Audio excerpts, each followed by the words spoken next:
This is Top Landing Gear.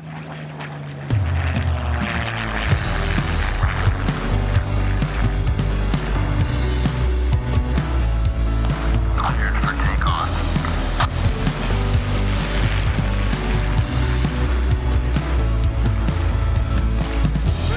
Pull up. Pull up. Pull up.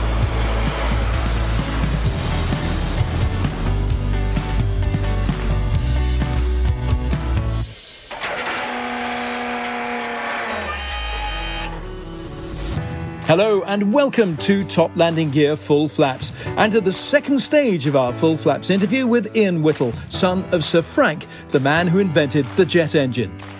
Ian told us so much in part one, you'd hardly believe there'd be more. But there is, and we couldn't let an opportunity like this pass us by. So here once again is Ian talking to James Cartner and me, Rob Curling, at his Surrey home, almost 85 years to the day since the first running of Sir Frank Whittle's revolutionary invention. So, Ian, as far as your father is concerned, May the 15th, 1941 was the day of reckoning, which was the first flight of the Gloucester E2839 with his engine, the first time that this had happened in Britain. And I think Jerry Sayers was the pilot. What was that day like for your father? Well, it was a beastly day, cloudy, wet, dreary. You can just imagine, low cloud, and he'd come up to Cranwell because they decided to do the flight from Cranwell. And he'd been there when they were doing the taxi trials, by the way, in 8th and 9th of April, a little bit earlier. And now he's up at Cranwell, and they were going to do the first flight. But the weather was, they said, oh, weather's rubbish, we'll have to scrub for the day. So he got into his car and drove back to Lutterworth, where his office was at Brownsover Hall. And then the telephone rang, and he said, oh, the weather's getting better now, we think we might be able to do the flying. So he gets back into his car and drives all the way back to Cranwell, which is a long way to Lutterworth. He gets back there, and he's a wing commander by now, and he's there, and they get the engine going, and it lines up, and it takes off and flies. And I mean, that engine, that W1 engine, the Air Ministry had said, oh yes, it's good enough, we'll use it for flight testing. But they said, before you do that, of course, we have to do 25 hours of bench testing. So they get the engine, put it on the bench or whatever, on a, I don't know what you test these things in, but they ran it for 25 hours, stringent testing, full power, back to idle, up to full power, back to idle, run it at sensible RPM for a bit, and check the temperatures and pressures.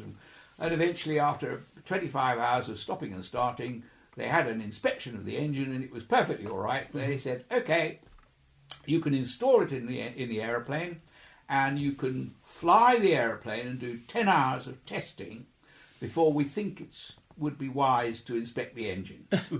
So it did. It did 10 hours, 40 minutes actually, I think, of flight testing.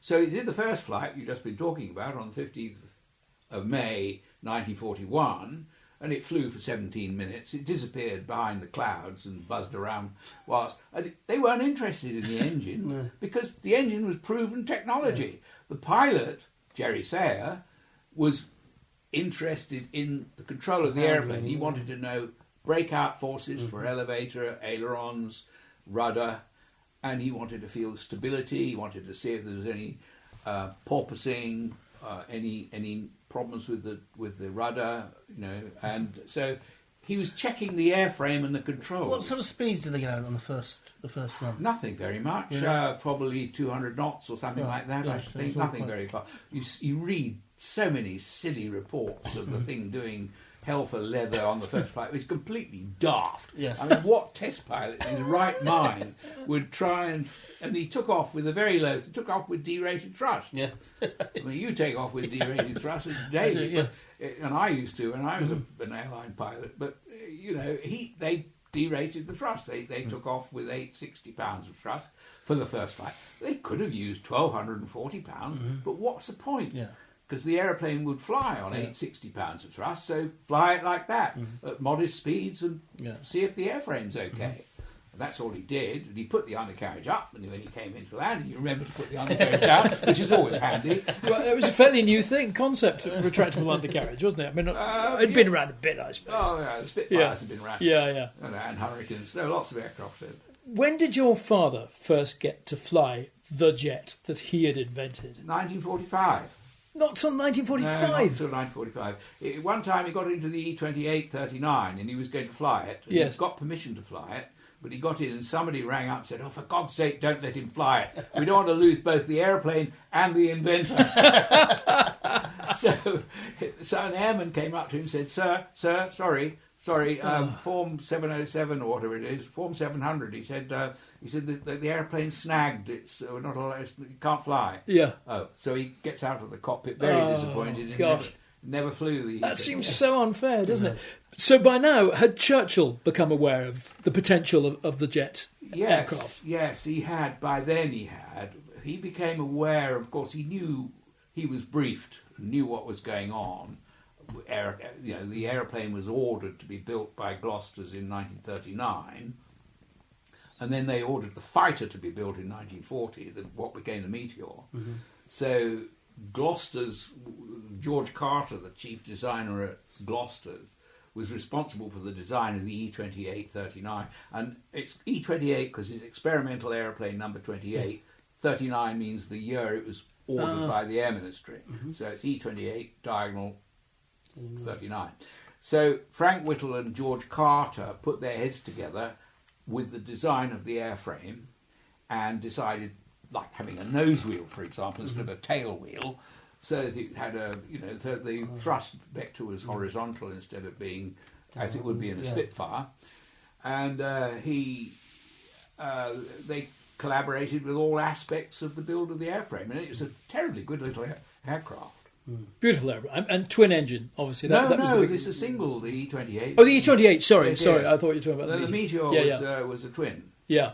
So the development of the Meteor then was given the go-ahead. I mean, throughout all of this, the problem was getting companies like Rolls-Royce, for example, to develop and build the engines, because they were up to their eyes in trying to produce and develop enough Merlins, weren't they? That's Which right, is they were. what was really saving us They at were that time. called upon, well, they got together with Rovers, Ernest Hyves and one of the Wilkes brothers got their heads together up in Lancashire, and Rolls-Royce agreed that they should take over the jet engine, and they took it over in April 1943. And from then onwards, development was fast and furious, despite the fact that they were up to their ears, as you say, to producing Merlins, more advanced Merlins all the time, because the Merlin improved and improved as the years went by. Wonderful engine, of course, but using fuel which we were getting from the USA. Yes, indeed. And once Rolls-Royce took over in April 1943, things really began to improve. And Father, I mean, so glad to get away from Rovers. Yes. And so happy that Rolls-Royce took over. And he got on fine with Ernest Hyves. Yes. And the other, of course, there was dear old... Stanley Hooker? Yes, Stanley Hooker, of course, who was such a great supporter of Frank Whittle. Yeah. And such a wonderful engineer, of course. So everything really improved. It was wonderful. Well, Hooker went on to develop the Pegasus engine, didn't he, for the vector thrust? Yes, Harrier. That's right. He did, because he went over to Bristol's. He and Hyves had a bit of a fallout at some point, and he moved over to Bristol's. But he had done such good work. I mean, the Neen engine and the Derwent, those two engines, which we gave to the Russians. Well, we didn't. We sold them to the Russians. Oh, which they put in their MiGs? Yeah.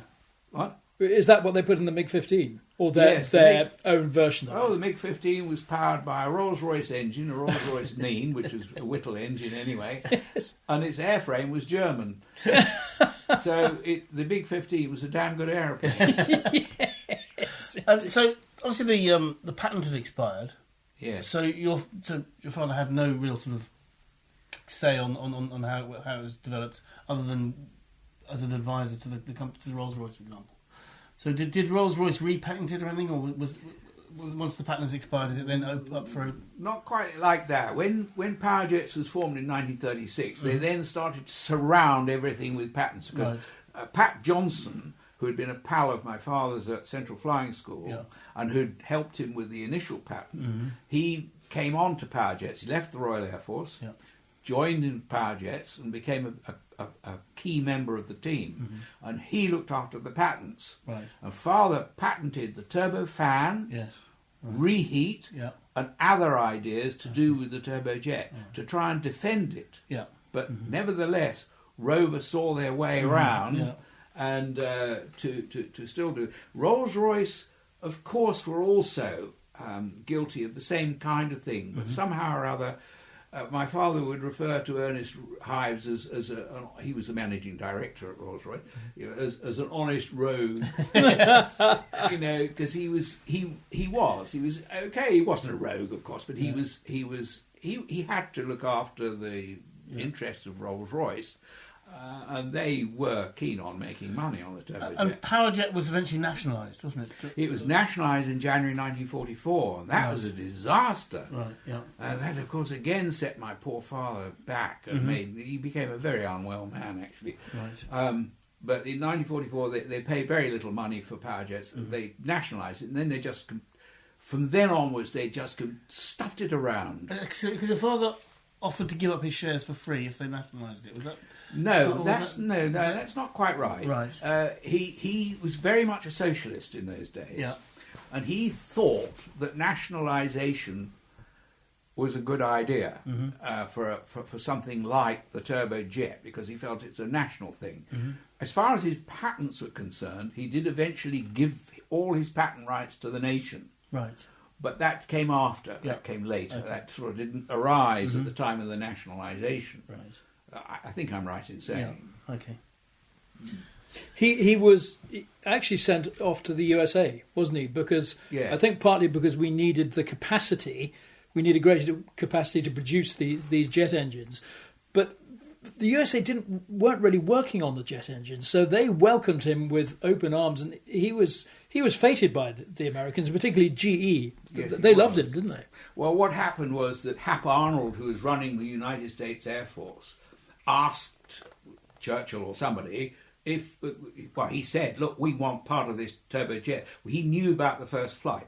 He actually saw, I think, the taxi trials at Brockworth in Gloucester. I'm not sure, but he was keeping his finger on the pulse, and he knew that we British were on the cusp of flying an aeroplane in early 41. And he wanted that technology over to the United States. We in this country wanted to let the technology move out of, because we were being bombed to hell. And we were very worried that there'd be some bombs on Powerjets and Frank Whittle and the whole darn thing would get all blown away.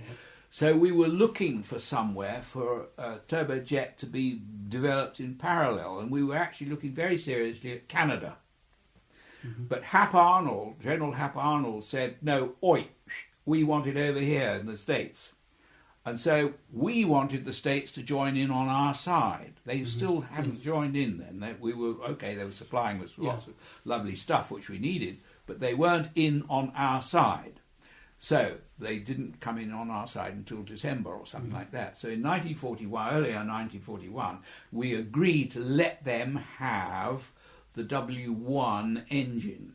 So the engine we'd used for the taxi trials at Gloucester, which wasn't flight worthy, it was a bit beaten up, not the pristine one we used for the flying, we gave that to the Americans. It went off in the bomb bay of a Liberator with a couple of technicians freezing to death in the bloody bomb bay, hoping that no silly prat would pull the lever and open the bomb bay. Get rid of one engine. Yes. And they went over to the States with it, and we gave it to GE, and GE looked at it and began to develop their own. Oh, and they also carried with them the plans for the W2, the next engine on, more powerful version. And so GE was set to work on the turbojet in October 1941, the engine went over, and so they started work. The father went over in May 1942. it may have been June the 1st by the time he got there, because I know he tried to set off in May and the weather was horrible, and he got stuck at Shannon before he could cross the Atlantic for nearly a week, I think, hanging about in a hotel, and he had to have a false name. They told him, well, you better not call yourself Wing Commander Whittle, you should call yourself Mr. Whistle or something. I don't know, I can't remember what No one would have guessed. No. That'll fox him. He kept forgetting, so they'd bring him room services and he'd sign his name, Frank Whittle. Anyway, he gets across to the USA and he spent from May or beginning of June, the whole of June and July and into August, he was over there helping GE and Co. with their development. And I think, and I have no proof of it, but I think he will have discussed the turbofan with them. We British, of course, didn't do anything about the turbofan, did we? Nothing at all. We did a little bit with reheat, but not a lot. But he'd had those ideas way back between 1930 and 1933. Anyway, the Americans were, of course, naturally the first off with the turbofan engine in the early 1960s with the GEJ, whatever it was, 39 or something. Yeah. And we caught up after that. That's when the RB211 came out. Yeah. Oh, was this pretty much, do you think, ostensibly what led to our, as in many other walks of life in British industry, where we lost our lead? Because we had the lead globally at that stage. Absolutely. We lost our way. Look at Rolls-Royce. They have the Dart engine I've been talking to you about. Yeah. What's happened since then? It's the Pratt & Whitney PT6 taken over. They're ubiquitous. Yeah. No Rolls-Royce turboprops that I know of that are running around these days. Maybe some, but I don't know of them. So back to the Meteor eventually gets airborne in 1943, goes into service in 1944, by which time there's not an awful lot of the war left. I mean, did it make a difference having the Meteor? It was really used ultimately to take down the V1 rockets, I think. Yes, it didn't make any difference whatsoever to the outcome of the war. No. None whatsoever. Neither, of course, did the ME-262. No. But it was operational before the ME-262. What really annoys me is you go to the Science Museum and you look at a big thing they've got written there and it says, the ME-262 was the only operational jet fighter in the Second World War. It doesn't even mention the British. Gosh, Meteor. It's a bit wide of the mark, we'll have to write to the corrections department. This is a publicly funded museum. Gosh. And they've got rubbish written up there. They have no idea. That's shocking. Goodness me. And so I'm just wondering, by 1945, thankfully, the war is over eventually. I know your father continued to look at developing a jet, and I think it's probably the Vampire for deck operations, because we still had the war in the Pacific to look at, and getting jet aircraft out into the Pacific, they'd need to be able to fly off a carrier. Yes, he was trying to get a turbofan going. He was working on what they call the LR1, Long Range 1. And this was a turbofan engine that he was working on. But of course the government cancelled that in 1946, after the war. But during the war he's working on a turbofan, the idea being to put it into a bomber and make it across the Pacific. But oh no, he didn't get the support it needed. And of course he was also working on a W2700, which one of his engines, with an aft fan, similar to the GE engine which powered the Convair 990. I forget what they call that engine, but anyway, it had fan blades around the periphery of the turbine, and that bypass air then went through a kind of what the equivalent of reheat. Anyway, this was going to power the Miles 52 supersonic experimental aeroplane, another project that the government cancelled. It's just so mind-boggling. This is 1950s what we technology. British do. Yes, we shoot. We got our feet, we got a gun, and we keep shooting at it. We miss some of the time. That immensely frustrating for your father and many others. But I want to go back to his first flight in a jet aircraft and how it came about. So it would have been in a Gloucester Meteor. Yes, it was a Gloucester Meteor. With the first flight was with the. I'm not sure which the engine was as I sit here, but it was I know he flew the one with the early Derwent. Oh, right. Whether he flew one with the W2, I'm not 100% sure. It was the W2500 was developed by Rolls-Royce as the RB37, which was the Derwent. So it still had the Whittle tag. So for him, that must have been... The W2500 was very much a power jets engine. Yeah. They developed that at Power Jets. Yeah. Rolls-Royce didn't really bother with it because they had got ideas for the Derwent, which was straight through combustion. Yeah. Which is a tremendous improvement. Okay. I mean, Father wanted to go through. He had the W2Y, which was going to be straight through combustion, but he never had the funds and time to develop it, so it didn't. Rover, give Rover their due. Yes. Adrian Lombard at Rover had developed a system with straight-through combustion, which was a great improvement, but it's what power jets were working on anyway. So Rover's straight-through combustion ideas went to Rolls-Royce. Rolls-Royce adopted that and produced the early Derwent engine. Which It's is a what bit was confusing, you see, because It when is. they built the Neen later on, or the Neen was under development at that time under Stanley Hooker, but when the Neen, a scaled-down version of the Neen, was then called the Derwent Mark III, so, which is confusing. Yeah. But what was it like for your father to finally get his hands on a jet aircraft? This was the engine that he had developed, and finally he was now flying it. I mean, he'd only flown piston engine aircraft up to that point, which are noisy, they're bumpy, and now he was actually experiencing everything that he'd been working on for the previous 20 years. It was a huge thrill Yes. for him. When he was officially no, wait a minute. Did he officially? I think actually he wasn't really supposed to fly. This isn't That's a right. high-speed test event, is it, at He Herne was Bay? supposed to do high-speed taxiing, and oops, by mistake, the aeroplane went up into the air, and he thought, oh dear, here I am, I might as well stay up and go around the circuit. So he did a circuit and landed. But yeah, the feeling he had, the quietness, the total lack of any vibration, beautiful view out of the cockpit. Instead of a dirty great engine and propeller and stuff, he's got a lovely view out of the cockpit. It's nice, it swings along through the air. He was very impressed by his own success at that moment. Yeah. And then he flew again when later on they were going to go for the world airspeed record. Yes. At Herne Bay, and the weather turned rubbish, as British weather so often does. And so all the newspaper reporters and everything were all there and chaps with their cameras and whatnot on the cliff, waiting to watch this aeroplane whiz by. And of course, it didn't turn up. And This was Bill Waterton flying that, was it? I think. Yes, I think so. Or I something have like to that. say, I'm not sure who the pilot was. Yeah. It could have been Bill. Anyway, they rang up Frank Whittle. They said, I say, sir, would you come and fly a Meteor up and down the high-speed run, you see? He said, oh, all right.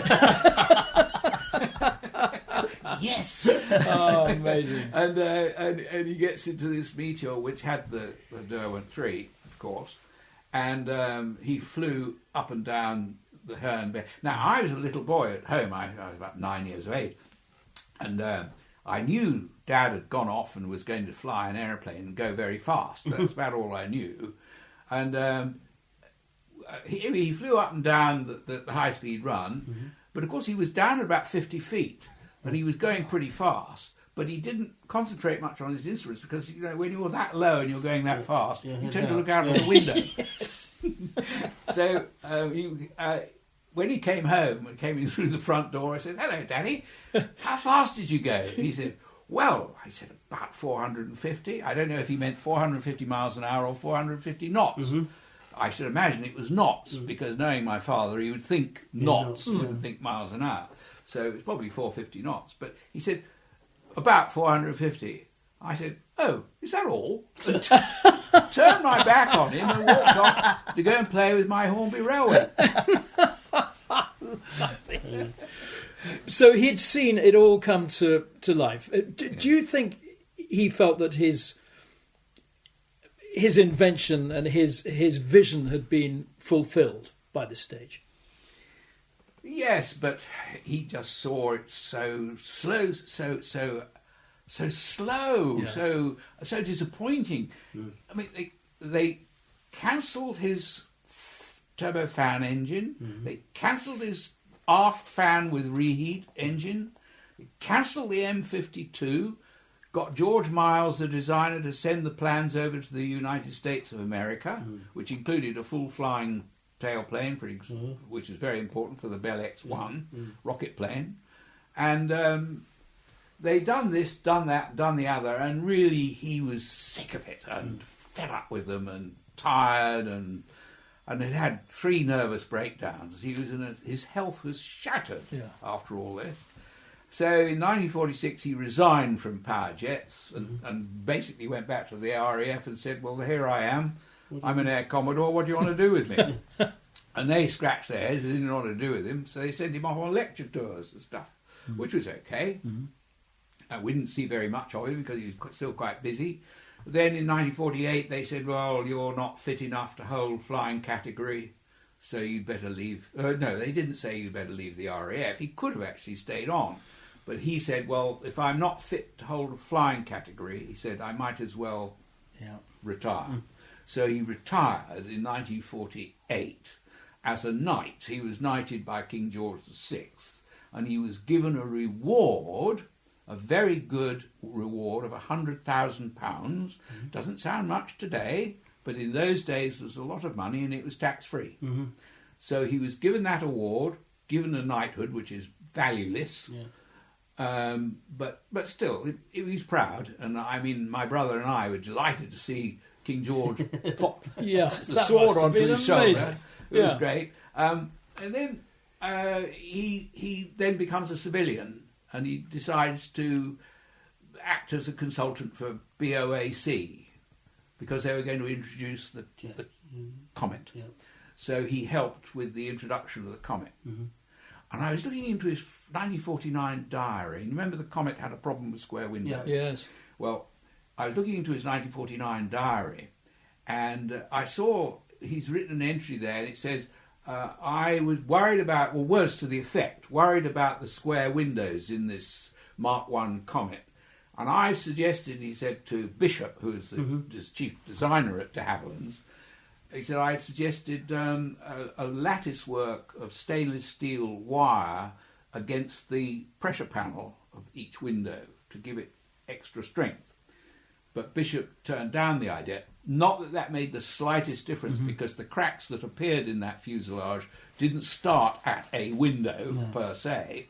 So it wouldn't have saved the aeroplane. But still, I found it very interesting to notice that, typical of my father, to think, wait a minute, even square windows with an 8.5 psi pressure differential on the fuselage. Is this a good idea? No, it's not. They ought to be oval or round. So he was onto it. Wow. Nothing escaped him, did it? No, he's typical of the man. Were you aware, growing up as a child, that he was doing something quite special? No.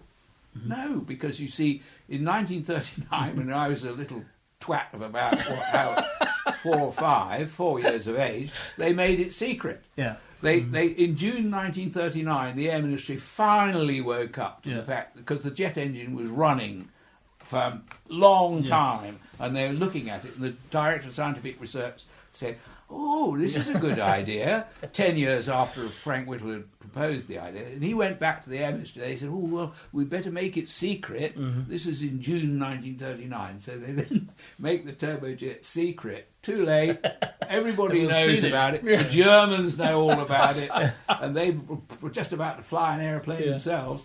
And then they become secret. So, of course, I, as a little boy, I'm not going to be told what he's doing. All I saw was Daddy going to work every day in his uniform, and he used to have a pistol in here, you see, because of self-defence, in case somebody tried to knock him off.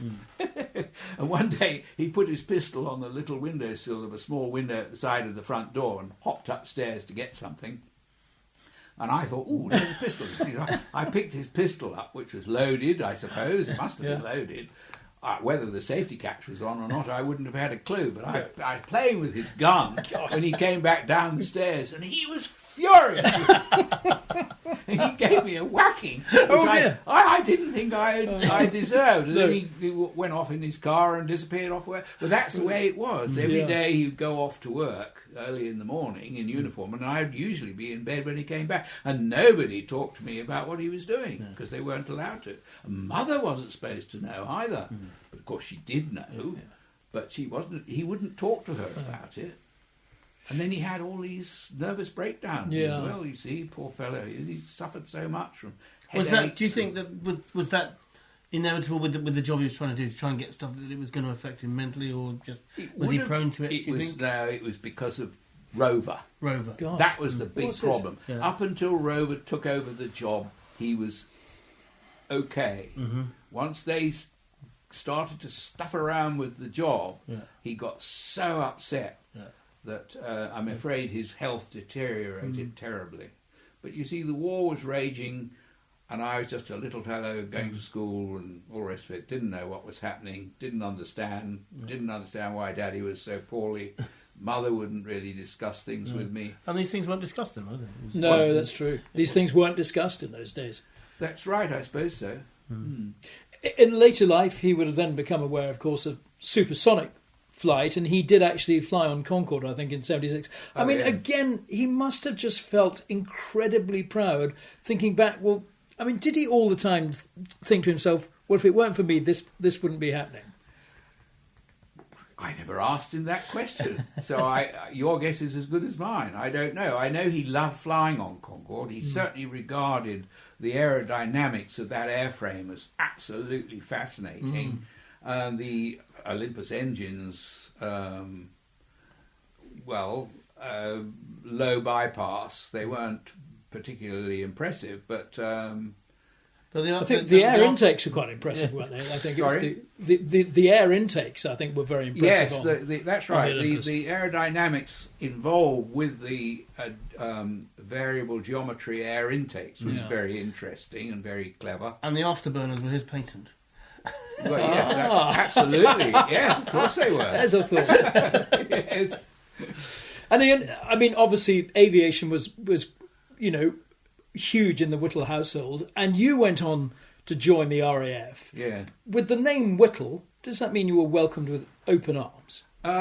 People were a bit shifty with me. I didn't realise, when you're the son of somebody like that, and father and mother separated in 1951, unfortunately, when I was still a schoolboy. So he went off to live in a bachelor apartment in Dolphin Square in London, and I would only see him in the holidays if he was kind enough to invite me for lunch or something. And I don't know, I left school. Well, I wasn't supposed to leave school, but in 1952, when I was 17, I got a flying scholarship. So that's how I got into flying, and it gave me 30 hours of government paid for flying, 15 solo and 15 hours dual. And I got a private licence whilst I was still a schoolboy, or supposed to go back to school and do my A-levels. But I thought, well, I'm going to be 18 in a little while. I said, I want to join the RAF. So I went to the recruiting office in Birmingham, and because I was learning to fly at Elmdon, it used to be called Elmdon Airport, Birmingham International. And I was learning on Tiger Moths. And I went to the recruiting office, and there was a Flight Lieutenant Shaw with a handlebar moustache, wings and gongs. Not, I think he's medal still ribbons. there. I think he's still there. Anyway, he was so nice to me. Oh, hello, he says, what's your name? I said, Ian Whittle, sir. He said, because I was in my combined cadet force uniform, and he said, good. He said, do you want to join the RAF? And I said, yes, please, sir. And he said, good. He said, how old are you? 17. Well, you can't join until you're 18. Yes, sir, I know. He said, fine. He said, well, we'll sign you up now, and we'll get you organised for your aptitude tests, and then you'll have to have a medical, and then you should be able to get in as soon as you're 18. So he organised all that, and I joined the RAF very shortly after my 18th birthday. It was a bit of a delay because of the medical or something. And joined the RAF and did a short service commission. And so that's how I ended up with Flying Training School, number 2 FTS, at RAF Clonto in Northern Ireland. And then went on to an operational squadron and flew Hunters. So I flew Meteors, Vampires and Hunters. Wow. But Gosh. don't forget the Meteor, which you mentioned earlier on. Yeah. That engine was developed by Major Holford in collaboration with my father and Power Jets. And they built a damn good engine, what was known as the Goblin, the H1. And that powered the Vampire. It's a very good engine. With a high diameter. What de Havillands were very sensible. They said, okay, it's going to have a very high diameter because it's got a single-sided centrifugal compressor and so on. So they built the aeroplane around the engine. Yeah. Instead of building an aeroplane that's trying to stick an engine on it, they built the fat little short fuselage of the Vampire with twin fuselage, twin booms, twin booms holding up the empennage, and it was a good little aircraft. Frankly, flying both the Meteor and the Vampire, I preferred the Meteor. It didn't have quite such a high critical Mach number as the Vampire, but it was having two engines is a jolly good thing for a start. Not that I ever had an engine failure anyway, but well, the early ones did. They had a terrible attrition rate, didn't they? Yeah, well, that was pilot attrition rate because the training was all wrong. Right. They were underpowered, of course. Even with the two W2 engines were low on power. But the asymmetric, they didn't cotton on to the asymmetrics of that Meteor, and a lot of pilots were killed because of poor training. They were cutting the engine instead of throttling it back and having it there in case you need it. Yeah. They were cutting the engine, and they were losing control. You had a very high what's called VMCA with a well, you know all about that with a Meteor. It's about 150, anything between 150, depending on how strong your leg was on the rudder. Because, you know, with full rudder, full chat on one engine, the asymmetrics were frightening on a Meteor. And you had to keep your speed up. Well, I was taught that by my flying instructor when I went on to Meteors. No messing about, Ian Whittle. You keep your speed up. And I didn't forget that. Yeah. But Ian, as it must have been like for your father flying the Meteor, you then fly the Meteor. Yeah. With basically your father's invention powering you along. I mean, what was that like for you? I was too busy to worry about Were you? Did you too not? busy to worry about things like that. It was just another aeroplane, and I was going to fly it properly. Really? I didn't think, Daddy invented the engine. Did you not? Really? No, I didn't. I just, I was proud of him, but, you know, I couldn't talk about it to my pals in the RAF, really, because they would think I was boasting or something. So I used to not say anything very much. But unbeknownst to me, people did know who I was, but they wouldn't speak to me about it. So I didn't know they knew. Yeah. And so I was running around in all innocence. And when I was flying at operational conversion unit at Driffield in Yorkshire, I decided to go hunting, you see, because I like riding horses and stuff. So I found a very friendly farmer with some hunters, and I used to hunt with the Holderness Hunt. It was good fun. But the other chaps were saying, that's Frank Whittle's son. He goes off hunting, you know. He's one of those hunting, shooting and fishing people, you see. And they didn't really like me for that. Gosh. They thought that I was snooty. I suppose the other thing is you want to be, you know, a pilot in the RAF by your own merits. You don't want people to think, he's only there because he's Frank Whittle's son. In fact, I had to prove myself. Yeah. Had to be good enough to qualify. Well, there was going to be and they weren't going to mess about with me. No. If I had even slipped slightly, I think they'd said, right, you're out. Really? So, anyway, one day I fell off a horse, and I was hunting, and I had been made to hunt in my uniform, because there was a group captain who used to hunt as well, you see, with his adjutant, and he always wore full uniform to hunt. Hat cap and blue breeks and all the rest. And he said, your name, Whittle? I said, yes, sir. I was wearing ordinary civilian clothes. And he said, why aren't you wearing your uniform? I said, well, sir, I've only got one number one uniform. I said, I don't think I can hunt it. He said, you should wear your uniform. He said, show the flag. Yes, sir. So, of course, I had to wear my uniform, didn't I? So what I did, I promptly fell off the horse and got my uniform messed up, green grass stains on the elbows. My poor batman was having a terrible job cleaning up my uniform for me. And I hurt myself, you see. Well, I managed to get home. I used to go to the hunt, and we'd ride all the way out all day, and hunt all day, and ride all the way back to the stables in the darkness. And then I had a little motorbike, and I got my motorbike, and I got back to the mess, but I was hurt. I went to bed, and the next morning I'd kind of seized up completely. When I got out of bed, I couldn't even go in and have a cup of tea or something. I could hardly walk. So I looked around my room for somebody to support me a bit so that I get to Met briefing, which was, I don't know, 7 o'clock in the morning or something. So I found I had an umbrella there, a rolled-up umbrella. So I went off in uniform to Met briefing with an umbrella. Now, I was only doing that because I couldn't walk, and I was going to go and see the MO. I had to report sick, couldn't fly. I couldn't really walk, let alone fly.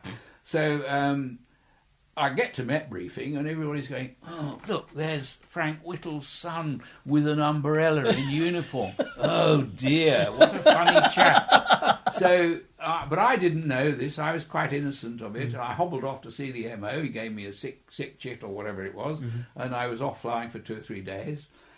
I didn't know anything, didn't think of it anymore. And then when I joined an operational squadron, number 247 Squadron at RAF Odium, on my first day to work there, I popped my suitcase in the officers' mess, and I walked to go down to the squadron to report that I was there, report for duty. And as I went through the hangar, I passed a squadron leader walking in the opposite direction, who I saluted very smartly. I said, "Good afternoon, sir." And he said, "Oh, good afternoon." He said, "Who are you?" I said, "I'm Ian Whittle, sir. I'm posted to 247 Squadron." He said, "Oh," you're Whittle, are you?" He said, "What's this about you and an umbrella?" And what I found out was, on the squadron, one of the guys who was with me, a very nice guy, but who was at Driffield, who'd seen me with the umbrella or something like that, he'd gone into the squadron ahead of me by 2 or 3 weeks. And when they said, "Oh, we got a chap called Frank, we got Ian Whittle, we got Frank Whittle's son coming to join us," he said, "Oh, he's a he goes around in uniform with a rolled-up umbrella." And they all said, "What? He does what?" And they said, "Yeah, he goes. He's a poseur. You see, he goes around." So my reputation when I joined the squadron was dead. I was in deep dwang. And the squadron commander was, and neither of the 2 flight commanders wanted me. They would say, "I won't have him." The other flight commander said, "Well, I'm not going to have him either." No. Eventually, one of them said, "Oh, all right, I'll have him, but I'll give him a damn good check in a Meteor before we accept him on the squadron." You know, he would go up with me and put me through whatever. So, it was very difficult for me because nobody told me what the score was. Nobody said, "What is this about you and an umbrella?" They just sort of avoided me. Nobody really spoke to me, and I felt awful for a while. And you think that's down to the Whittle name? That they were just a little bit wary they were quite wary. They thought I was just simply Frank Whittle's son, and that's how I'd got the job.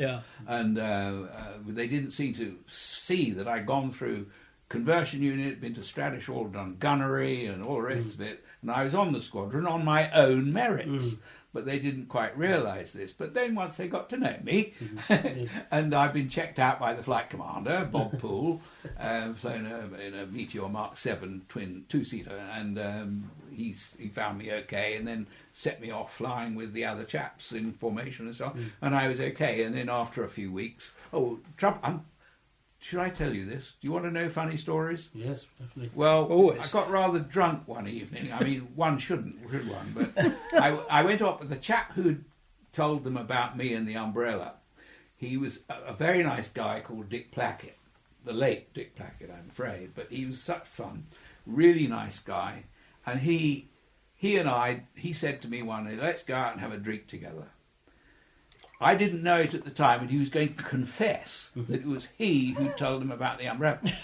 So we went off, and we were in this pub in Farnham. I think it was the 7 Stars. And we both got completely ratted. And he told me that it was him who dropped the story about that. "Oh, never mind," says I. And we were the best of pals, you see. But he drank rather too much beer. And we got into a bus, and we came back from Farnham to Odium in a bus. And I thought, oh dear, Plackett's going to disgrace himself in the bus, but because he looked very green. Anyway, we got off the bus. He didn't. And we got off the bus in Odium. The bus stop's just outside a pub which was called the King's Arms in those days. And as we got off the bus, our flight commander, Bob Poole, came out of the pub. with his wife, who's a very good-looking, blonde, lovely lady, wearing her mink coat. And he had parked at the curb his Armstrong Siddeley Sapphire car with pre-select gearbox, beautiful British racing green, leather upholstery, a gorgeous car. And he said, "Hello, chaps. Like a lift back to the mess?" Oh, no. Yes, yes, you guessed it. Oh, yeah. "Would you like a lift back to the mess?" "Yes," says I. "Yes, please." He said, "Righto, get in the back then." So there are only 2 doors on those sort of cars. Open the door. We get in the back, and I'm sitting next to Dick Plackett in the back.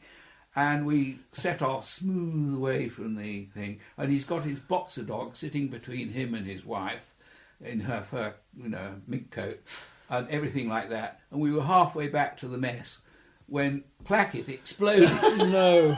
He absolutely exploded all over the inside of the car, on the dog, on her fur coat, the upholstery, the fit. Oh dear!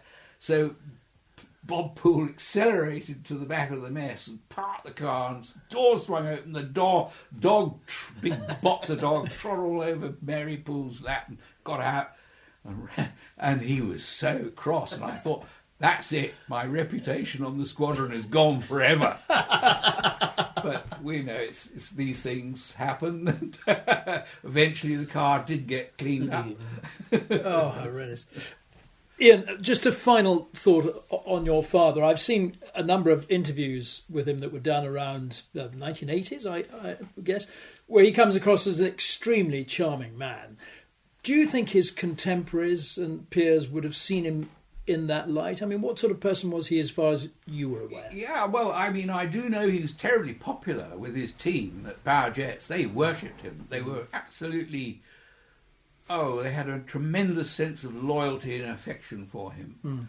And the team were very cohesive. It wasn't until after they got nationalised and things began to turn to worms that one by one they began to seek employment elsewhere, and then he left. But they formed a kind of club or society, if you like, and they called themselves the Reactionaries. And they kept going for many years until too many of them were falling off their perches. And they liked him. He was popular. He was a good speaker. So I think he was denigrated, of course, by the likes of Rover, who would pretend, we can't get on with Frank Whittle, he's too difficult. And then when he had a nervous breakdown, people say, Frank Whittle, he's gone potty. Don't take any notice of him, he's round the bend. You see, always trying to get rid of Frank Whittle so that they can all profit from the development, you see.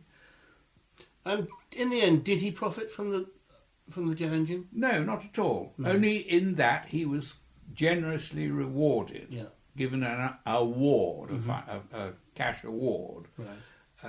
Other than that, he used to say to me, he said, "I wish I could get a few pennies for every jet engine that's in the air now." Wow. Jokingly. Yeah. It was his idea, and look, it was his idea. He was, if you want to call him the inventor of the turbojet, fair enough. It's not a bad accolade. Yeah.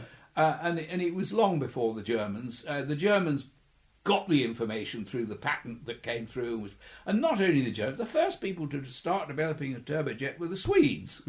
Alf Lissholm in Sweden was starting a turbojet project in 1934, for heaven's sake.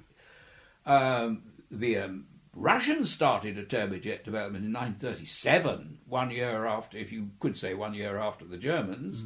So you got the Swedes, the Germans, the Russians, and then the Americans, because Nathan Price at Lockheed started a turbojet project, and I think it was 1938. But then when the W1 came across in 1941, they seemed to dismiss that, and I don't know whatever happened to that project. It just died a natural death, and they just developed the Whittle engine and created the IA, the General. It's usually called the 1A, but it was actually the IA, developed by General Electric. And then other engine manufacturers got in on the act, Pratt & Whitney, of course. So his design is basically what has has gone forward. Of all the designs that were there, Yes. I think all the turbojets that you fly in your big aeroplanes today are, they look for their antecedents. Yes. That gets back to the W2 Right. or W1 if you like. Yeah, that's quite a legacy. Yes. Certainly is. Ian, thank you so much for your time. It's just wonderful to hear you talking about your father, Frank Whittle. And may you keep flying for a long time, because you're still flying yourself, of course. Yes, I've still got a licence, but I'm struggling a bit to keep my licence. My Class 2 medical is under risk at the moment. I'm flying on what's called a LAPL, L-A-P-L, but I still fly. But, Well, tell them who you are. pardon? Yeah. Well, you remind them who you are. Doesn't do any good at all. Who? Who's Frank Whittle? When after he died, we went to St Paul's to see if we could perhaps have a memorial service there. And he was a retired brigadier who was running St Paul's, from this admin point of view. He said, "Who?" I said, "Frank Whittle." Never heard of him. He said, What? Yes. I spent many an hour at RAF Cranwell in the officers' training there, and the main lecture theatre is called. Well, it has two names. One of them is the 200-seater sleeping bag, because you always have lectures in there straight after lunch and everyone's nodding off. Yes. But it is Whittle Hall, and will always be, remembered by the military and hopefully by civil aviation. They've got and a Whittle everybody else. room now in the officers' mess Oh, in the old building. Is there? Oh, brilliant, yes. Yeah. Wonderful. Ian, thank you so much. Oh, it's a pleasure.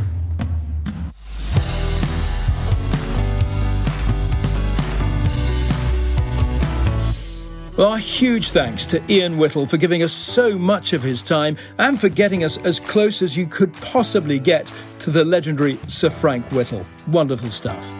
Do keep an eye out for our next episode, and indeed all our other podcasts. You can find them on our website, toplandinggear.com, or wherever you normally get your podcasts from.